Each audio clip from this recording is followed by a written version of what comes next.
plant grows is the subject of this video. The information presented would apply to wheat production throughout the United States and even the world, with a couple of minor exceptions. First of all, we will be discussing winter wheat, which requires vernalization. Spring wheat would not require that vernalization. Second, we'll be discussing wheat grown for both forage and for grain. This requires that the farmer plant earlier, using higher seeding rates, and would expect to get more forage production in the fall than he would if he were growing the wheat for grain only. So let's see how a wheat plant grows.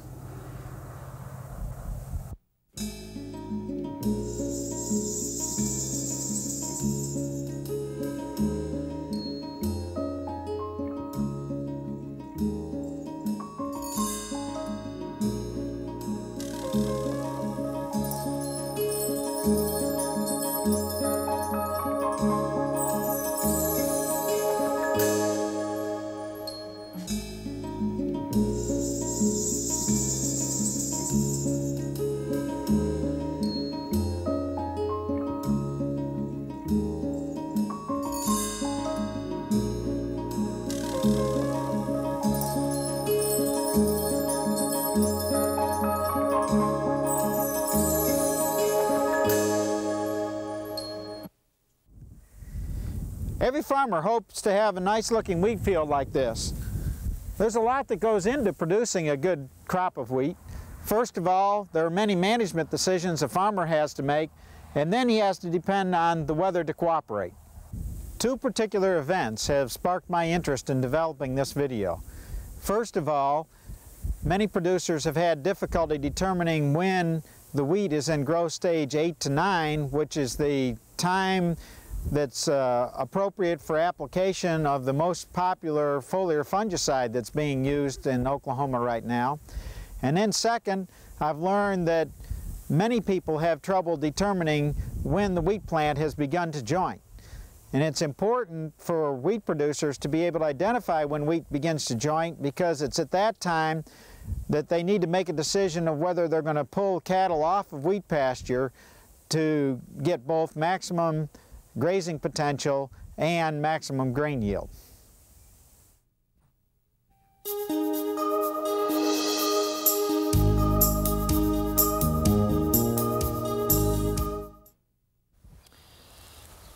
Soon after we can feel the nodes on the stem, the flag leaf begins to emerge. And frequently it's very difficult to determine whether the top leaf that's emerging is actually the flag leaf or it's one of the leaves below that. And we'll show you how to determine that. And to do it, I start off by just cutting the plant off at the soil surface, and then we start looking for the flag leaf. So I'm looking for some place where I can feel a node in the stem.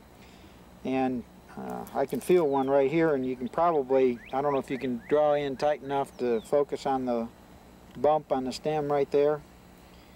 But we can tell there's one node right there.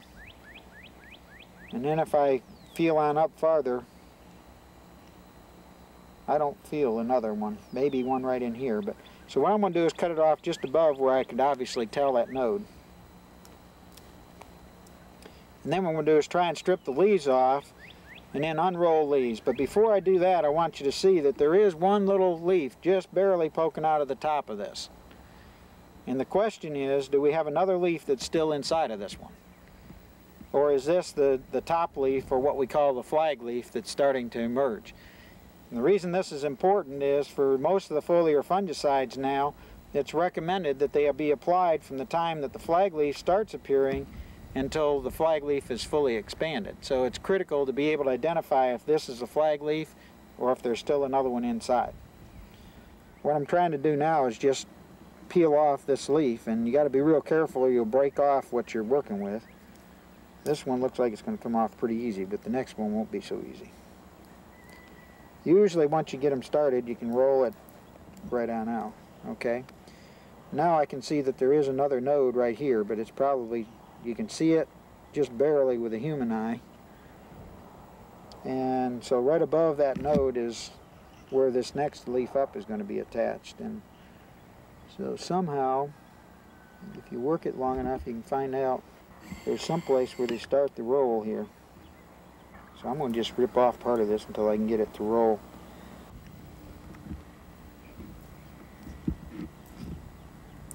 Because it's rolling down to where it's attached. Now it's obvious that we did have another leaf inside, but we knew that because that's this leaf that's right up here on the top.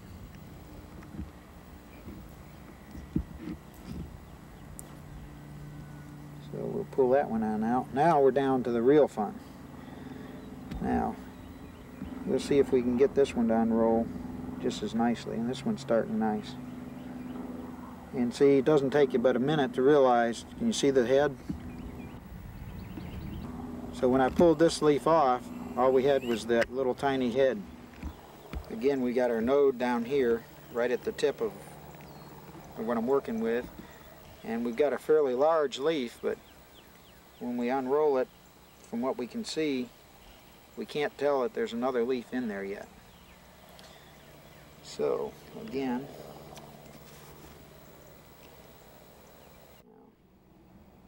what I'm going to do is just pull this top part of this leaf off, and you can see that there is a tip still inside, and as I unroll the rest of what I got attached right down here at the base, you can see that that is still a leaf that's, I don't know how to show this, that's attached down here. And then as I remove that final leaf, we'll see the head come out.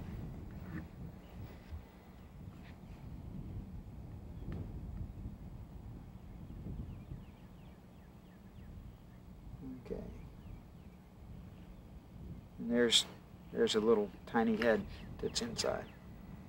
So in this example, the youngest visible leaf was not the flag leaf. The flag leaf was still inside. This is in contrast to the previous example where the flag leaf was visible.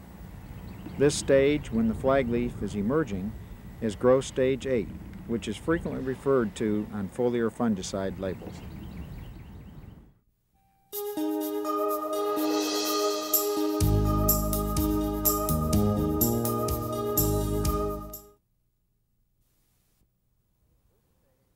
The boot stage is the stage where the head of the wheat plant is preparing to emerge from the stem, and the earliest example of that would be a situation like this one right here, where we see that this leaf has just fully emerged from coming out of the leaf sheath from the leaf below it.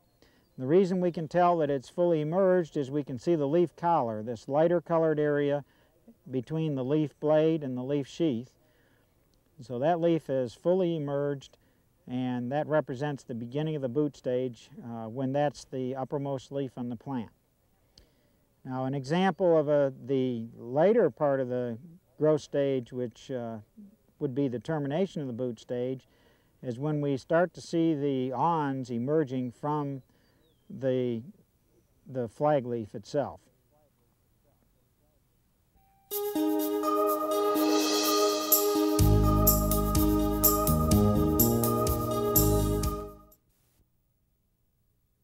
The heading stage begins as the awns begin to emerge from the flag leaf sheath, and then it continues on through until the head is completely emerged. As the wheat is heading, the pollination occurs, and depending on the circumstances, sometimes the pollination occurs before the head's fully emerged, and in other situations, like the situation we're looking at here, the pollination is occurring after the head is fully emerged from the plant. And we can see here on close-up, these lighter colored tan or yellow parts are the anthers, which is the male part of the flower. And usually by the time the flower opens, like this example that we're looking at right here close up, the pollination has already occurred, and then the flower pushes the anthers out, and we see them hanging on the outside of the flower. The pollination usually occurs, it starts in these middle flowers in the middle of the head, and then the next few days we'll see it moving farther up and down on the head. So the middle florets are fertilized first, and then it extends upward and down. If we look closely at a wheat head as it begins pollination, we recognize that it has several spikelets. We'll start by looking at a model of a wheat spikelet. We have a model here of a spikelet from a small grain plant. Remembering that a spikelet is defined by being the glooms and everything that's contained inside of those glooms. And in this case, we have the two glooms, one floret here, one floret here, and what this signifies as a sterile floret, or a floret that never developed to the point that it would have all the parts. Within a floret, we have the lemma, which has the awn attached to it, the awn or the beard as it's known by many farmers. And then we have the palea, which is more translucent, but is the other covering of the seed. Within the floret, we have the male and female parts, and they're represented here. The male parts being these yellow-looking anthers, and there are 3 of those in each floret. And then we have the white feathery part, which is called the stigma, which is located down on top of the ovary. The pollen from the anthers usually is shed before the anthers are ever extruded from the flower, and therefore the pollen from these anthers would fertilize this stigma, and we would have a self-pollinated situation. And that is the most common in wheat anyway, and most of the small grains, that we have self-pollination. After pollination's already occurred, the anthers frequently are extruded from the floret, and farmers can tell that pollination has occurred because they'll see some of the anthers hanging from the heads. Here we are looking through a microscope at a wheat head near the pollination stage of development. I'll pull off one spikelet and we'll look at the parts. This spikelet shows both glooms